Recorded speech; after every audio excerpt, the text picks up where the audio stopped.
It's the Full Court Press with Eric Frandsen and Jason Walker. Welcome back to the to the show that we're doing right now. Following the local teams, breaking down the biggest games with in-depth analysis and team interviews. There's going to be much higher expectations, sense of awareness of what we bring to the table. Join the show by calling into 435-752-1069 or text 435-339-0321. It's the Full Court Press. Sproles, end zone, yes! Caught! Touchdown! They did it!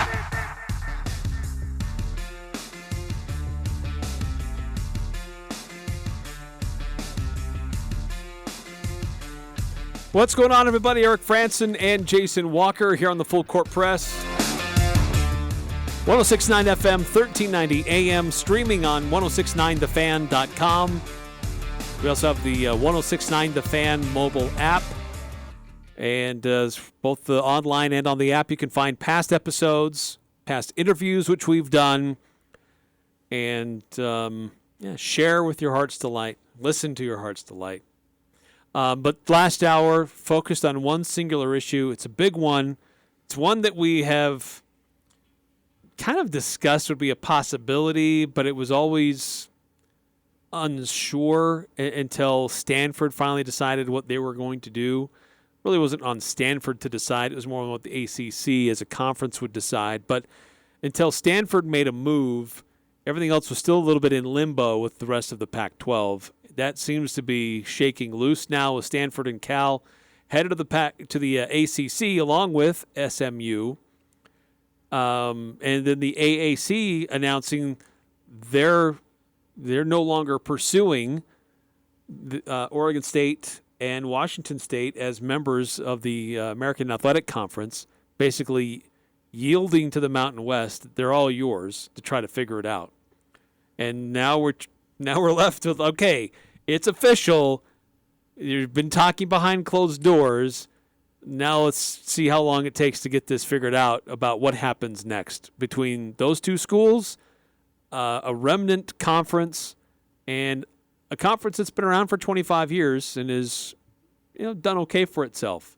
So still a lot to be determined and worked out. But I think that the best case scenario has been played out here for Utah State. If those four schools remain in the Pac-12, there was still a chance they would pick off some schools from the Mountain West, and Utah State likely wasn't going to be one of those who got the invite. Yeah, and at this point now that this kind of they keep referring to them as dominoes, this final domino falls. Then now we've got to wait for basically the next decision. Really is, does the Pac-12, Oregon State, Washington State. I don't even think we can call it Pac-12 a conference anymore. It's two teams. Two teams don't make a conference. There is no Pac-12. Tupac. Yeah, basically. Two-pack. So the question is whether Oregon State, Washington State come to the Mountain West or the Mountain West goes to Oregon State and Washington State. That's the decision to be made. And can maybe Oregon State, Washington State, maybe a San Diego State, Boise State, Colorado State, and some other of these, upper ends of the Mountain West, can they rally enough support are they inclined to move everything to the Pac-12? Because if they want to, if enough of the upper teams in the Mountain West, keep upper teams in terms of that value that we're trying to attach to teams, which is why you can say an upper team would include like Colorado State and even UNLV, even though performance-wise they're not doing so well. But if they're able to rally enough support, maybe they can force everyone to go to the Pac-12, and that would get shaky with Utah State maybe a little bit. But that decision will be made.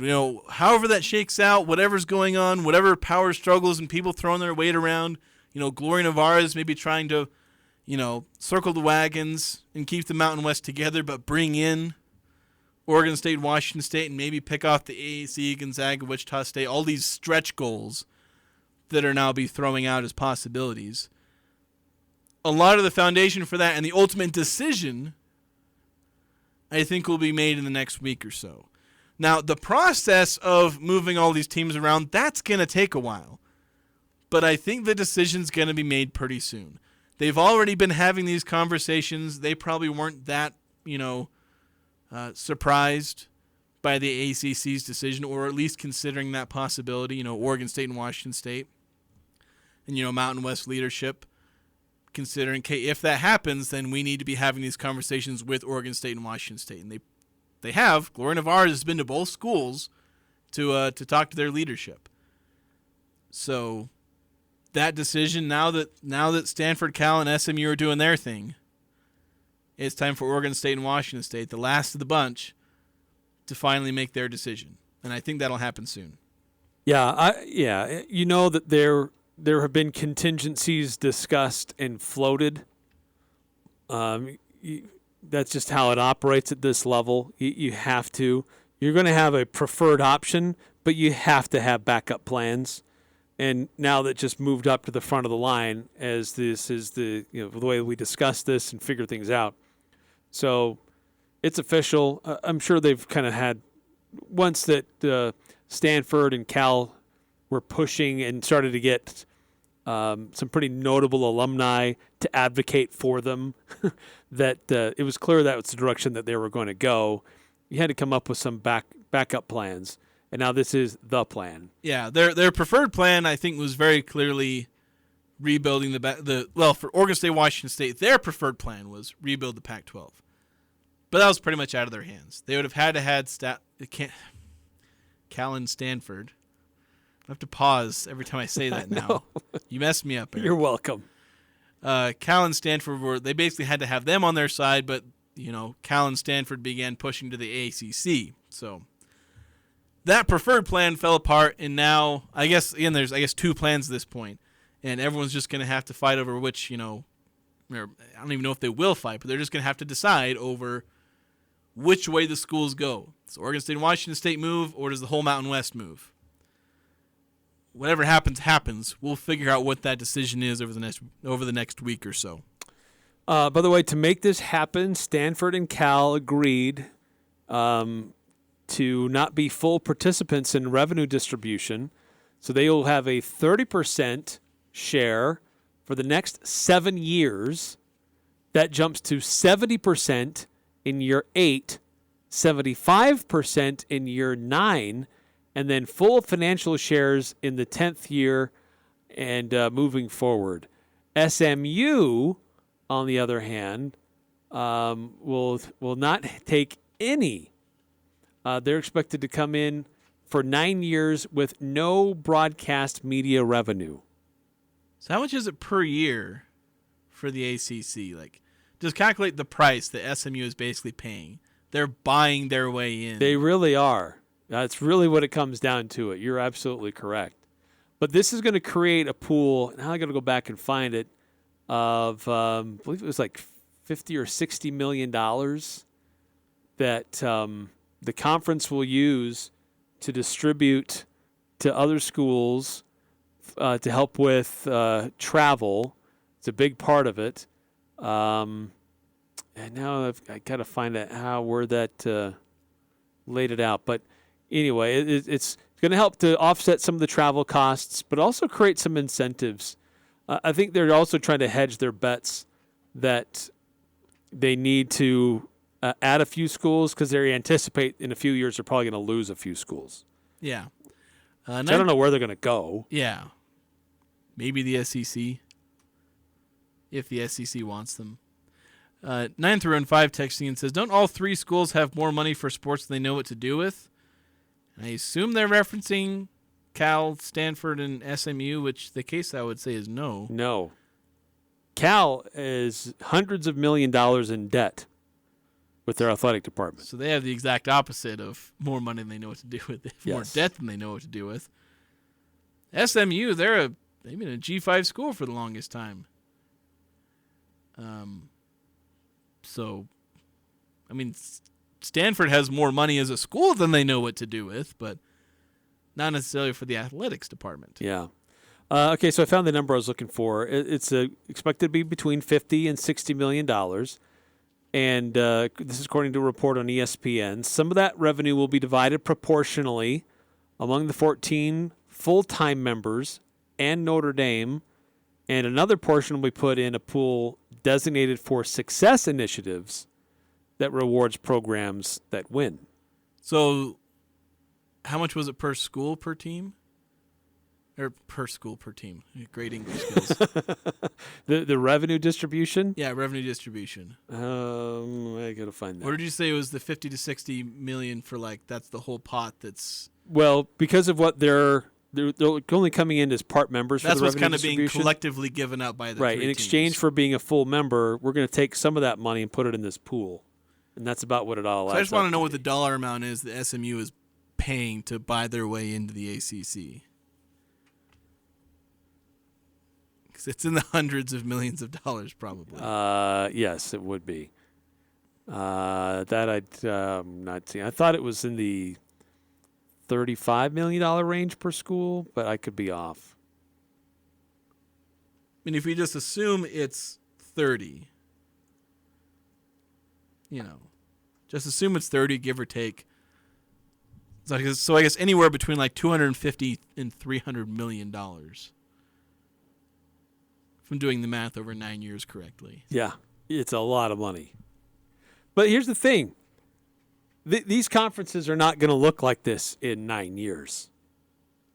It's going to be like what we saw with the big whack. You're going to be facing schools that you have no history with, traveling in places that you don't want to go. It's going to be really expensive. It's going to be a failed experiment. And then you're going to have schools break away. And then you really have relegation. The top cream of the crops will break away and form something totally different. Yeah, and we've generally been on about a decade cycle of realignment anyway. The last big realignment push was around 2009, 2010. So I know it's been of course, the first ripples of this were back in 2021, 2022. So it's a little over a decade. Then, the Mtn West, they were formed back, 1999, and there's been some movement, every decade or so, we're getting some of this movement. I think like you said, initially they're all going to love the big bucks they drive, but then eventually there's going to be this desire to, cut off the bottom feeders. And they're going to, cut that off. They're going to form their new mega conference.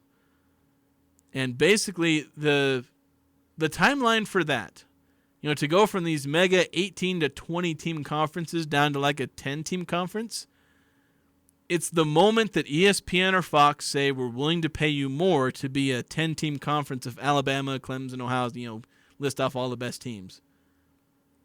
They're willing to pay more for that mega conference than they are for these 20-team conferences. Whichever network says that first, that's when the mega conference gets formed. Because right now, I think they like where they are with these conferences because they get so much money per team. Because of all that, collective value. And going down to 10 teams, maybe they don't get as big a deal. But the second ESPN says, yeah, we want a conference with all the best SEC, all the best Big Ten teams, and they're willing to pay more for that, $100 million per team, my goodness, it may actually come to that. Yeah. Or you have somebody like Amazon or Apple.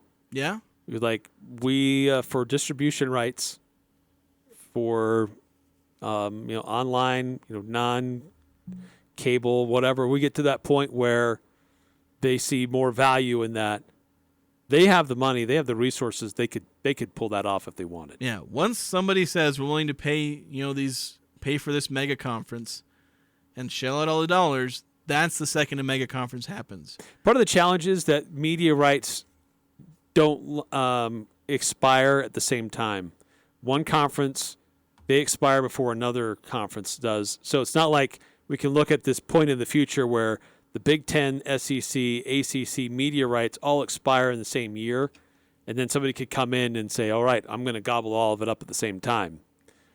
So it's a little complicated that way, but I think we're moving more to a point in our future where we see something truly happen where these conferences are tired of the coast-to-coast travel.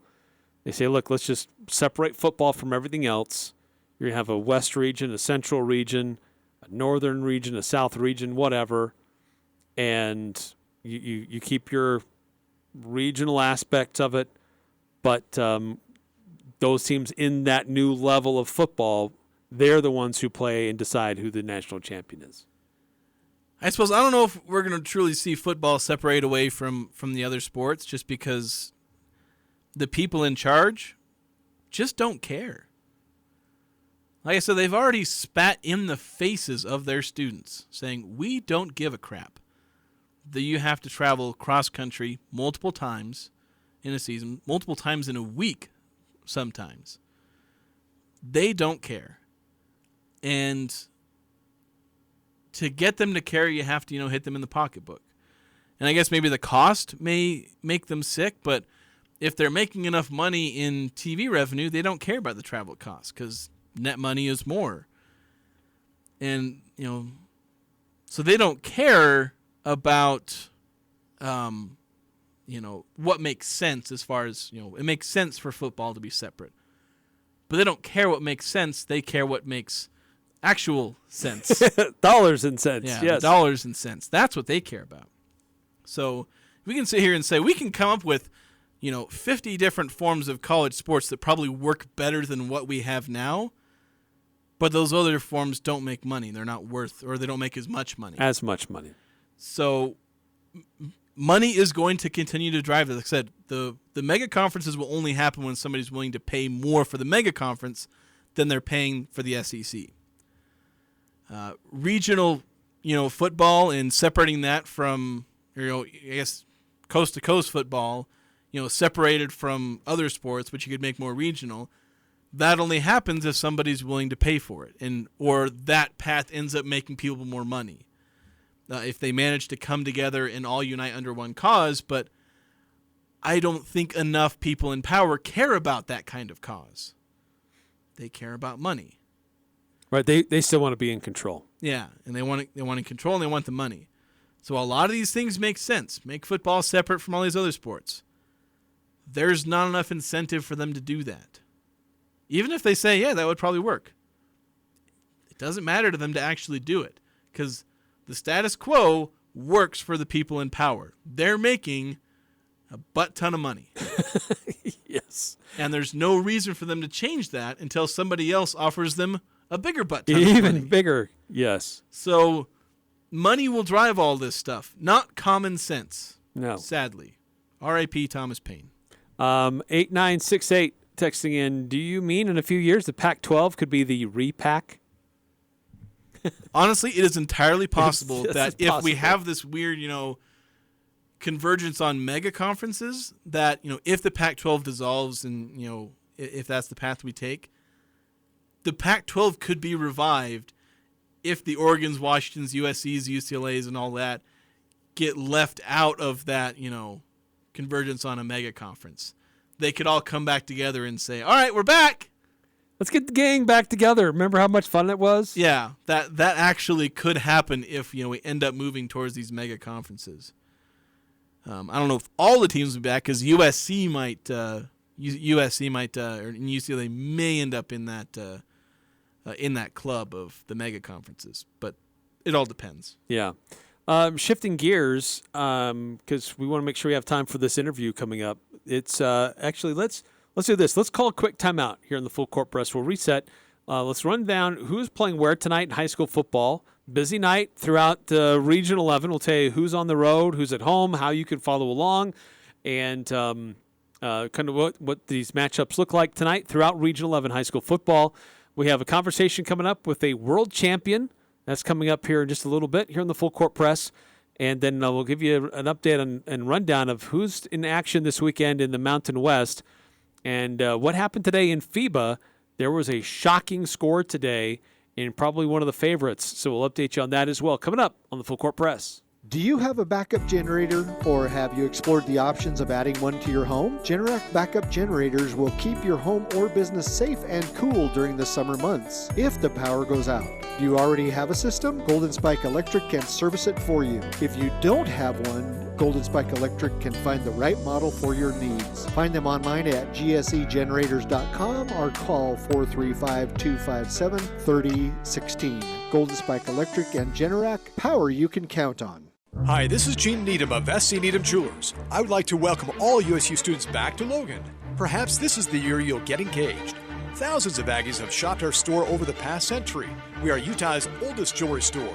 My children, Sylvan, JD, Elizabeth, Stewart, and Stratford represent our 5th generation of jewelers. When choosing a ring, visit our website at scneedham.com or simply visit our store in downtown Logan, where Utah gets engaged. SC Needham Jewelers, middle of the block at the sign of the clock. Make it 3 years in a row. Advanced Heating and AC is honored to be named gold medalist for the best of Northern Utah in the AC HVAC category. They thank you for your support and vote of confidence in their company. You have many choices when it comes to your home's heating and air conditioning system. Make sure you choose the gold medal winning company, Advanced Heating and AC. Call 752-7272 or stop by their showroom west of DI. Online at advancedheating-ac.com. Beezer Lock and Key specializes in securing your world with their expertise in locks, keys, and hardware. Every aspect of their services is meticulously tailored to ensure your safety. They offer a vast selection of hardware brands and access control options, along with custom master key systems. With Beezer Lock and Key, you have control of your facility's access 24/7. For 28 years, Beezer has provided top-notch security solutions that stand unmatched in the industry. Visit 4th North, 1st West in Logan, or go to beezerlock.com to discover more. Attention food lovers in Cache Valley. Thank you for voting Prodigy Brewing a winner for Best Craft Beer and Best Bar and Grill in the Best of Northern Utah contest. Prodigy Brewing invites you to their pet-friendly outdoor patio this summer. Whether it's with family or friends for lunch, dinner, or Sunday brunch, you'll love every tasty bite of Prodigy's delicious beer cheese nachos, sizzling pizzas, juicy burgers, and more, including a kids menu. Exceptional food, extraordinary service, and family-friendly. Prodigy Brewing on Center Street in downtown Logan.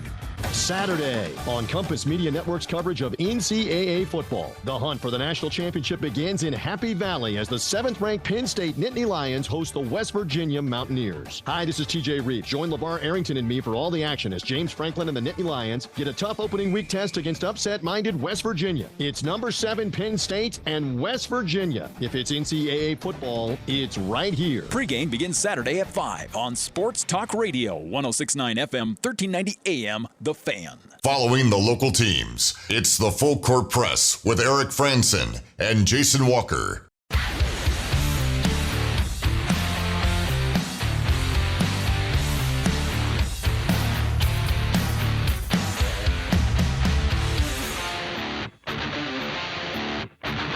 Valvoline Synthetic, Valvoline Max Life Oil, those are the engine oils that your vehicle loves. Valvoline Instant Oil Change is by Angie's, and they carry those and a lot more. And they're open 7 days a week, 695 North Main in Logan. Quick, clean, and easy, how it should be when it comes to getting your oil changed. So, busy night in high school football throughout Region 11. A couple of teams are at home, but 4 are on the road. Let's start with those that are at home tonight. Jason, you get to call one of those games with Logan High hosting Juan Diego.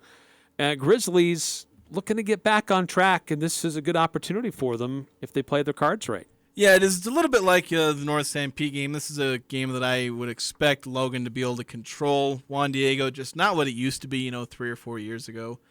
I know they used to be a much better 3A program. Last few years, they've just not been, super great. This year, they've lost big in their first. I forgot what they're. I think they're 0-3 or 1-2. Juan Diego's 0-2. They only played the 2 games? Losses 35-13 to Highland and 40-6 versus San Juan. Yeah, a couple of blowouts. I mean, one of those is to a 2A team. So, yeah, and last year, Logan beat up on Juan Diego. They beat up on him on the road. So, I would expect a pretty similar result where Logan's able to get some big plays, because that's been the thing for Logan is when they get big chunk plays, things are working in the pass game with some of their great players like Reed Olson and Cooper Red, they get points. But for really long stretches, against Pineview and against Timpanogos, they weren't doing that, and so they ended up looking pretty bad. And the defense is a little inconsistent, but I think when you're playing a team like Juan Diego, just like when they were playing North San Pete, these are teams that Logan should be able to handle pretty well. And so the Grizzlies should be able to get back on track with this one, I would think. So that game will be on KVNU, 102.1 FM, 610 AM. Pregame around 6:45, 6:50. Yeah, that's what we're planning, 6:45. We'll usually maybe lean more towards 6:50, but as long as there's no technical difficulties. Fingers crossed. Yeah, we've not been able to really have a great pregame the first two broadcasts of our season. This will be the night. Yeah, it's all coming together. We're hoping this it's is all the coming night. The other team at home tonight, Bear River Bears. This is 4A, 3A matchup. They're hosting the Carbon Dinos. Both teams are 1-2 coming into the season. This point in the season, Carbon they opened with a loss versus Hillcrest, 41-20. Then they beat Grand, 21-12, and then just got dismantled by Ogden, 55-0. So Bear River, a team also looking for some consistency and a bit of a rebound, kind of like Logan. This is an opportunity for them to kind of get back on track and come into region play at 2-2, right at 500 on a little bit more of a high note. And I think they can do that tonight against Carbon. Yeah, and Bear River really needs a turnaround. They had a great start with that win over Cedar Valley, but just two rough losses, losing 59-24 to Morgan, 49-28 to Box Elder. Obviously losing to two really good teams, but you got to start getting some W's in there. And I think they should be able to get one tonight. I know Carbon, they're not a super tough opponent. We've seen Bear River play well in pretty much all their games. Some iffy play on defense the last couple of games, but offensively they're solid, they're sound, and their defense should be able to play a little better against an opponent that isn't Box Elder or Morgan. Mountain Crest is on the road, one of the first teams that we'll discuss with road trips. They're 2 hours north, going to Rupert, Idaho, to take on Minico, and Minico is just 1-1 on the season. They opened up with a win over Thunder Ridge, 28-14. Then they participated in the Rocky Mountain Rumble, which is over in Madison, the Rexburg area, and they lost to fellow Utah 4A opponent Desert Hills, 38-12. So a little bit of a mystery there as to how that game will play out for Mountain Crest tonight. Yeah, it's hard for me to gauge who Minico is. I try and look at that Desert Hills and be like, all right, do I think Mountain Crest is about where Desert Hills is? But I don't really know exactly who Desert Hills is. It's a little too early in the season for me to be making a ton of definitive thoughts on some of these teams, even in 4A when I've seen a lot of them play. I would lean towards Mountain Crest being able to win this game, and they need it. I think, as far as if, I don't want to call this a must-win because they technically do not have to win this by really any stretch, but for morale. Yes. Mountain Crest, another team that started out with a really solid win. They've had a couple of heartbreaking losses, as far as how close they were. And you need to avoid going on a 3-game losing streak and entering region play 1-3. And then they're going to have to go face Green Canyon, who has the best defense in the state. Yeah.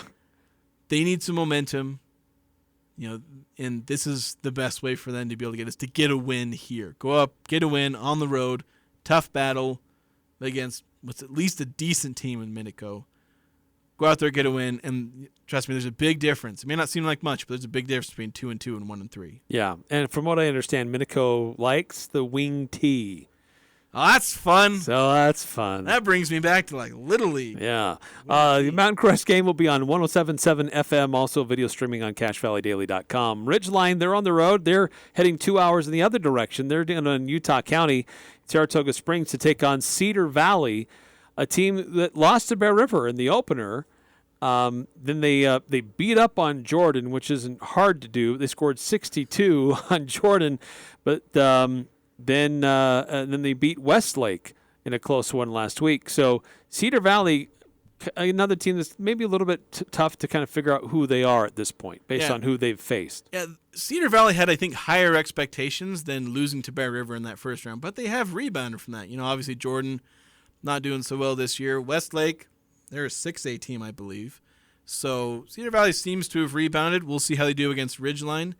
And Ridgeline's kind of interesting because they are undefeated, but in a kind of shaky way, where they had a convincing win in week 1. Their last 2 wins have been by a combined 5 points. Now, they're playing a tough schedule, so I don't want to discredit them for only winning by small, numbers, because what matters is the win in the end. But it does feel like maybe Ridgeline's a little more vulnerable as one of those undefeated teams than maybe a Skyview, who's just ripping teams to shreds. But I would think that Ridgeline should be able to beat Cedar Valley. If they don't, then it calls Ridgeline into a bit of question, because Bear River beat Cedar Valley, but you didn't. But I'm reasonably confident Ridgeline's going to be able to come out with the win in this one, and probably by a larger margin than they have the last few games. I could see this very easily being a 2 or 3 touchdown margin. Yeah, it's going to be on 104.5 The Ranch and video streaming on CashValleyDaily.com. Green Canyon, a team we've mentioned before, 3-0 on the road at 3A Morgan. And Morgan's trek through Region 11 continues. They faced Bear River in Week 2, Skyview in Week 3. They've got Green Canyon tonight. And they beat Bear River, as previously noted. They lost to Skyview, but that Green Canyon defense, let's see if they show out again tonight. That's on 100.9 FM tonight. And this will very much be a prove a game for Green Canyon, because you see, Bear River, they're kind of seen as maybe being on the lower end of Region 11, or maybe in the middle at the very least. Skyview, obviously at the top. So if Green Canyon gets a solid win over Morgan, then you start slotting Green Canyon much closer to Ridgeline and Skyview than you would with Bear River, Mountain Crest, and Logan. If they lose, then, reverse that. Or at least maybe you're not putting them as close to a Skyview or Ridgeline. So this will very much be a measuring stick game, more so than I think any of these other shared opponent games. I've been hesitant to use them as these measuring stick of, do this against this team and do this against that team, and I can figure out exactly. But I think this will be as close as you can get to that kind of game where if Green Canyon wins and wins convincingly, they are one of the upper teams in Region 11. If they don't win as convincingly or they lose, they're a little further down the totem pole than a Skyview or Ridgeline. Yes. But, of course, that could all change if they then go and beat the Skyview or Ridgeline in region play. And I have to throw all that analysis out because you play the game on the field and not on my notebook. Then the final game, which will be heard here on The Fan tonight, Skyview at 6A Fremont. You've got an undefeated Skyview Bobcats versus a totally defeated Fremont Silverwolves. Look, this is a team that's going in the wrong direction. Fremont scored 20 points in Week 1, 14 points in Week 2, and only 3 points in Week 3. They've struggled to score, but they've also given up a lot every week. This will be fun for Skyview fans, I think. Yeah, well, I think it could be deceptively tough. I mean, Silverwolves, they're losing against 5 and 6A teams. Mind you, they haven't been competitive in those 5, 6A teams, but you don't ever walk in as a 4A team to face a 6A team and say, all right, we're going to beat you the heck up. That's never a guarantee, even against winless. But Skyview's really freaking good. Yes, so I'm fairly certain Skyview's going to be able to win this one. If they blow them out, then that's about on par with what we've seen with Skyview so far. Maybe Fremont comes out with a little more motivation knowing they're playing a 4A team. We'll see. I wouldn't be too surprised if it's fairly close, but I also wouldn't be surprised if Skyview puts up another 50-burger on somebody. Broadcast and video links to follow all these games available right now on CashValleyDaily.com. A quick break, and when we come back, conversation with the world champion. That's next on the Full Court Press. Hello, I'm Brent Wallace, President and Commercial Loan Officer at Cache Valley Bank. I've spent 18 years in banking, and I'm ready to share that expertise to help you meet your financial goals. I have a great team of bankers who are dedicated to providing you with the personalized attention you deserve. Come visit me at our main branch, or give me a call and let me show you what opening an account with us can do for you. We look forward to meeting you. Cache Valley Bank, member FDIC. Hi, I'm Jay Broadbent with Alpine Home Medical. I'd like to invite you to learn more about us. Since 1997, we've been Utah's premier one-stop shop for home medical equipment. What sets us apart at Alpine Home Medical is the superior level of customer service. We provide home oxygen, CPAPs, wheelchairs, scooters, breast pumps, and so much more. Come on down and get to know us. Alpine Home Medical, we bring wellness home. Visit alpinehomemedical.com. Gun clearance. You heard right. Thousands of guns from 50 to 80% off starting at $99. Free electronic muff with every gun purchase while supplies last. Don't miss out on Vortex Nation Day. Save up to 50% on select items. Vortex Crossfire Rifle Scope $119.99. Diamondback Binoculars $149. Badlands Bino X Harness $50. CCI Blazer Brass 9mm ammo $11.99. 12-gauge loads $9.99. Cutlery, Browning, Gerber, Leatherman. The entire hunting department is on sale. Al Sporting Goods' biggest Labor Day sale ever. Al Sporting Goods. Every sports, every season. Monster Trucks Nitro Tour will invade the Cache County Fairgrounds with 2 big shows September 16th. Monster Trucks Freestyle Motocross and Jet Ambulance Meltdown. Plus all new Inflection Buster prices. VIP tickets includes a pit party pass and the best seat. Get tickets at monstertrucktour.com or get them at the gate. Subject to service fees. For more info, go to monstertrucktour.com. Ride in a real monster truck. Kids get a free tour gift at the Saturday matinee show while supplies last. September 16th at the Cache County Fairgrounds. The Aggies are #1 here. The Full Court Press. Connect with us on Facebook, Twitter, and online at 1069thefan.com.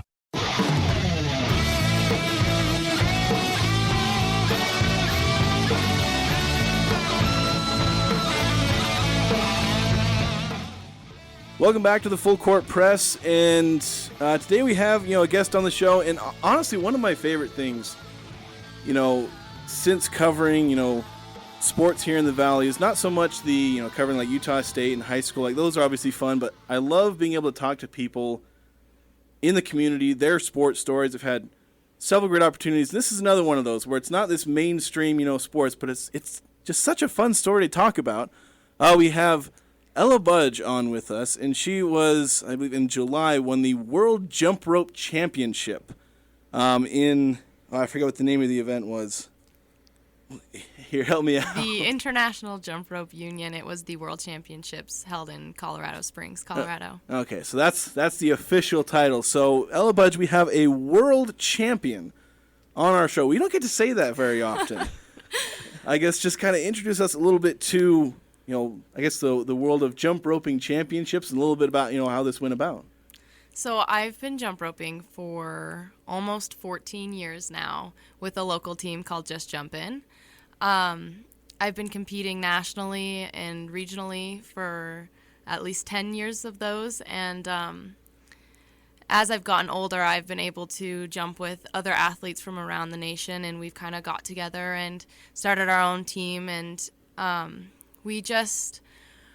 we're really passionate about jump rope, so we really make the time to practice together. And this year we found out that Worlds was going to be held in the United States, which makes it really cheap for us, so we don't have to travel across the globe. But we put all our efforts into qualifying for that. So we went to qualifying tournaments in the nation where you had to film a video, and you got one shot, you submitted it, and then you had to be top 3 in the nation to compete on Team USA in that event.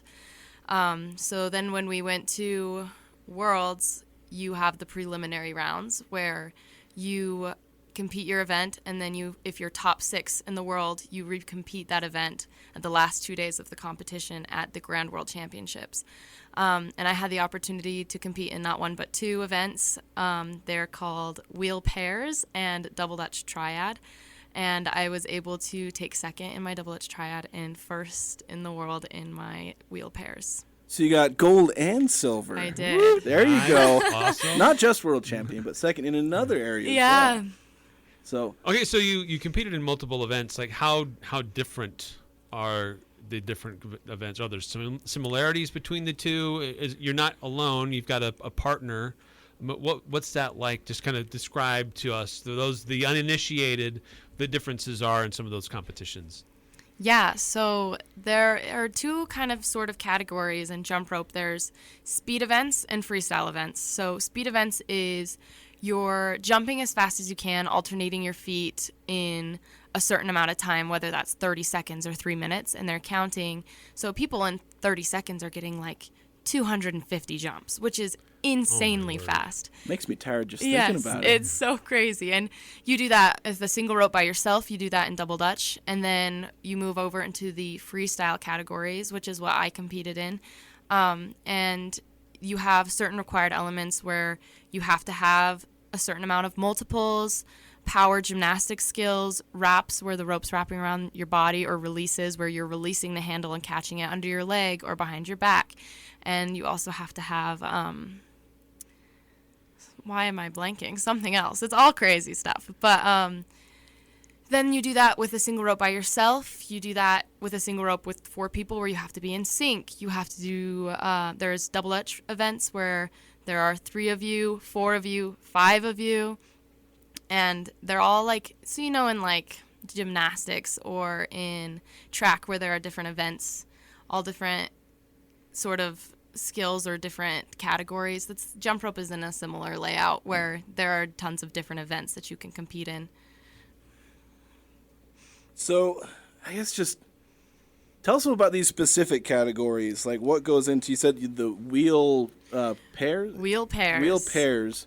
I guess what's kind of going into that? So you're working with a partner, I think his name was Seth? Mm-hmm, Seth Ingram. So I guess just tell us a little bit about that kind of specific event, like what, you've obviously told us there's a lot of different things with these different categories, but like what kind of specifically goes into that category there?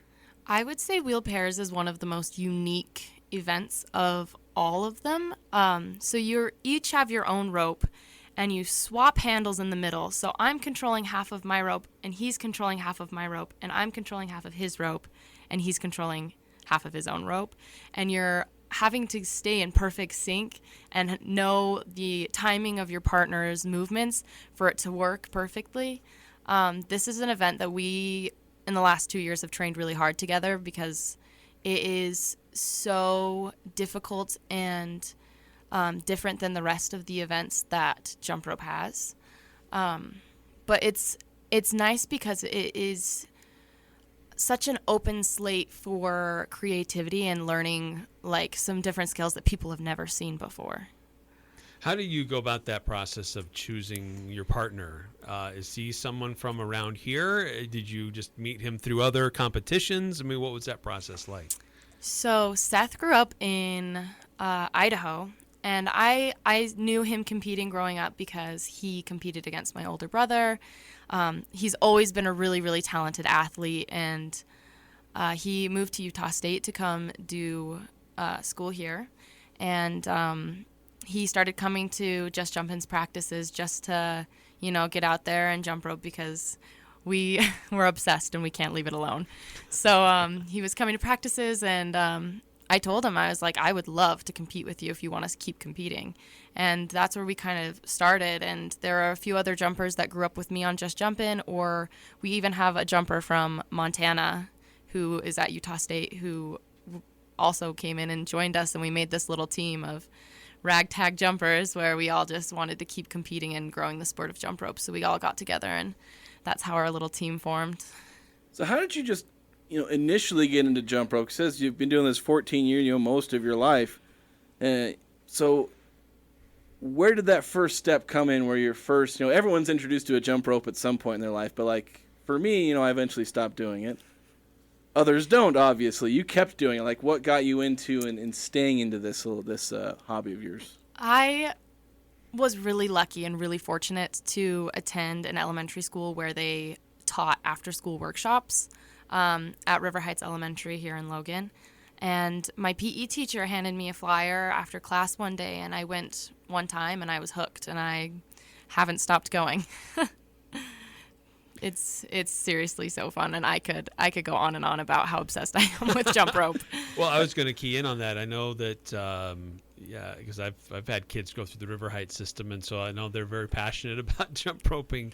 But this jump or just jumping, you've mentioned this a few times. This is an organization here in the Valley that's introduced kids to jump ropes, competition. I mean, it's a sport. It is a legit sport, and for people who may have attended a Utah State basketball game or sometimes some of the other high school events, these kids go and perform halftimes and showcase some of their skills and things like that.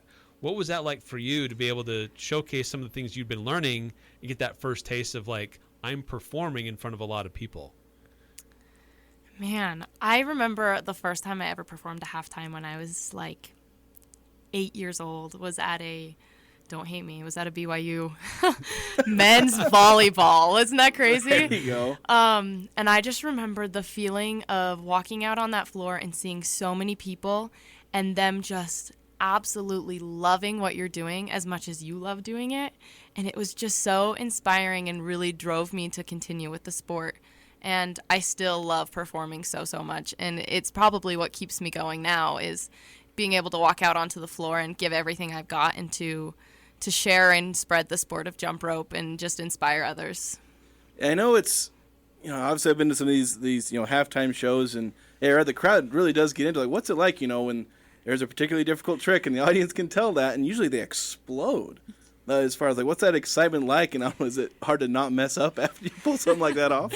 It's an unreal feeling, and I think half the time I kind of tune it out. I'm really focused on, like, the counts and the music and the form of the trick. But I know when we hit a really, really difficult skill and the crowd erupts, I think it just provides us more energy to keep going and to push through. And it's exhausting. It's so exhausting, but it's so fun. How does your body hold up through that, through the training and the performing? Because that looks like I'm watching and my shins start to hurt, my knees, the bottom of my feet, just watching you guys, how you perform and move around. To us, it looks amazing, but I know for you, it's got to be the pain tolerance level. It's got to be high. Yeah, there's a lot of stress injuries that come with jump rope. You don't see a ton of broken bones unless it's from, like, bad gymnastic skills, gone wrong. But lots of stress injuries. I have personally had, like, impingement syndrome in my shoulder, or a lot of people have a lot of knee and ankle injuries. But it's just funny because you just love to jump so much that you just put it behind you and you keep pushing because it's so fun. And I mean, we are big advocates on taking care of yourselves, but you know your limits, and if you can push, we just keep going. Well, I'm sure it's like much any other sport. There's certain training you can do to build up strength and tolerance in certain areas of your body for whatever you're competing in. I'm sure it's got to be the same for jump rope. Absolutely. So is that mainly just, I guess calves are a big thing there, ankles, wrists, shoulders you mentioned? Yeah, I would say, biggest things, we need good ankles because you're moving around so much that your ankles, they can't give out. It's like when you're moving quickly in basketball, and a lot of people like roll their ankles. It's similar in that where you're moving, you're jumping, you're flipping, you're rotating around multiple times, and it's definitely a risk. So you just have to, I definitely do train my ankles now that I'm getting old. I stretch and I take care of myself a little bit better because it starts to hurt a little bit more. Well, it's worse because once you get the first ankle injury, then the second one happens, then the third and the 18th. Yeah, exactly. Okay, you are not old, but but is this the sport that's kind of like gymnastics where athletes peak at a really young age, and the older you get, it's a little bit more challenging to do some of the same tricks and stunts?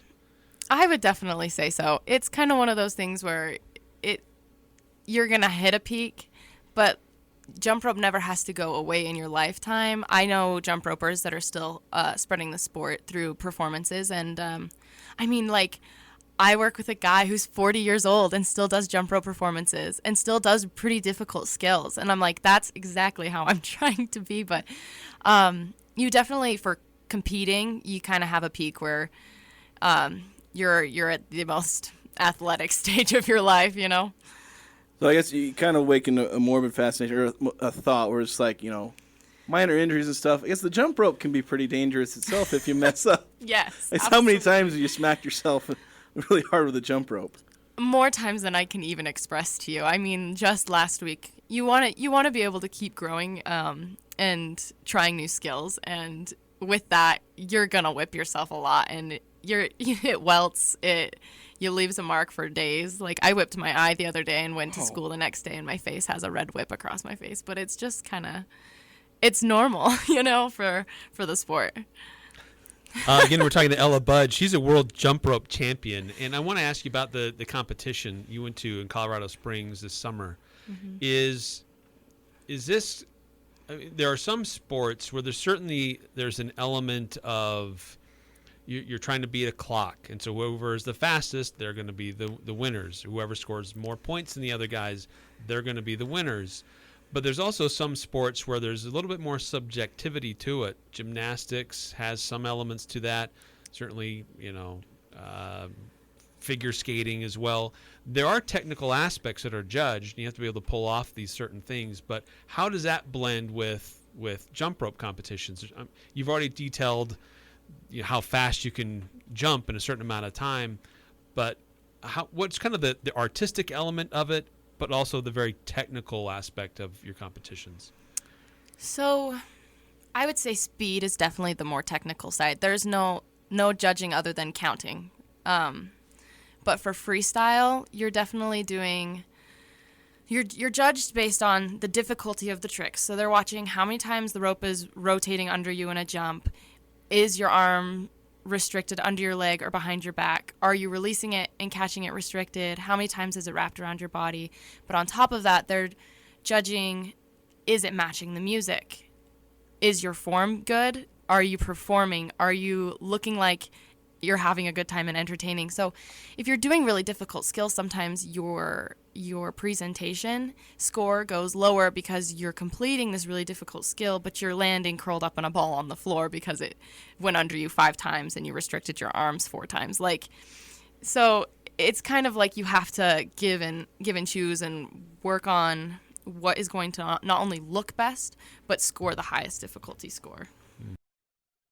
That's part of our interview with Ella Budge, who won the World Championship at the jump rope competition held in Colorado Springs earlier this summer. We'll have the full interview on our podcast feed on 1069thefan.com. Quick timeout. When we come back, some final thoughts and update on what's going on this weekend throughout college football in the Mountain West. Labor Day savings are happening now at Daryl's Appliance. This is Jay with Daryl's Appliance. We just got 2 new loads of scratch and dent appliances. Our factory-trained service technicians have tested them and they're ready for your home. For that extra peace of mind, enjoy Daryl's exclusive 2-year parts and labor warranty on all scratch and dent appliances, all backed by Daryl's service and warranty team. Daryl's West on Airport Road, open until 6 p.m. on weekdays, 5 on Saturday.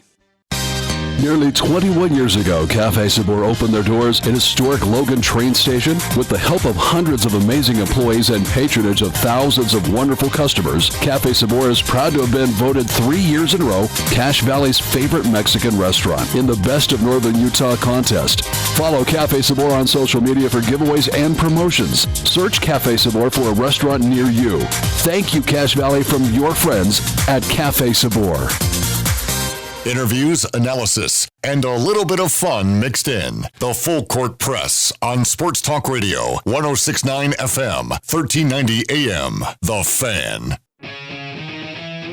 2 big reminders as we close out the show.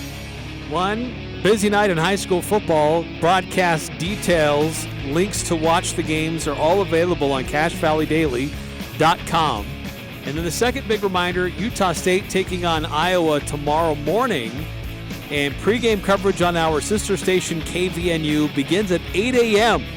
Kickoff will be at 10 a.m. on FS1, but we'll have the full broadcast play-by-play on KVNU. So as you're listening to the pregame, just keep it there, and we'll have it on KVNU all the way through the game. And we'll be back on in the postgame to take your calls, your texts, to react to it. A couple of former Aggie football players will be on with us. Zach Van Leeuwen and DJ Nelson will be joining us, giving their reactions to the game. So that'll be taking place Saturday on our sister station, KVNU. A couple other Mountain West schools in action this weekend. Hawaii, this is actually their second game of the season, but they're hosting Stanford tonight. That game's 9 o'clock on CBS Sports Network. A couple of the games this weekend, Fresno State, they're at Purdue. That's a 10 a.m. kickoff on the Big Ten Network. Air Force hosting Robert Morris. That's at 11 a.m. Boise State's at number 10 Washington. That's going to be a 1:30 kickoff on ABC. UNLV hosting Bryant at 2. Nevada at number 6 USC. That's at 4:30 on the Pac-12 Network. New Mexico is at number 23 Texas A&M, 5 o'clock on ESPN. Washington State's at Colorado State, 5 o'clock on CBS Sports Network. So a future Mountain West showdown. Texas Tech is at Wyoming, 5:30 on CBS. And San Diego State is hosting Idaho State, 8:30 on CBS Sports Network. On Sunday, Oregon State, 18th ranked Oregon State, is at San Jose State. That's going to be 1:30 on CBS. So another potential future Mountain West conference showdown there. So a busy weekend of Mountain West Conference action. We got a busy night tonight in high school football. We got a bunch of radio stations locally carrying these games. You can watch them on CashValleyDaily.com. And tomorrow morning at 8 o'clock, KVNU game day coverage beginning at 8 with kickoff at 10 for Utah State at Iowa.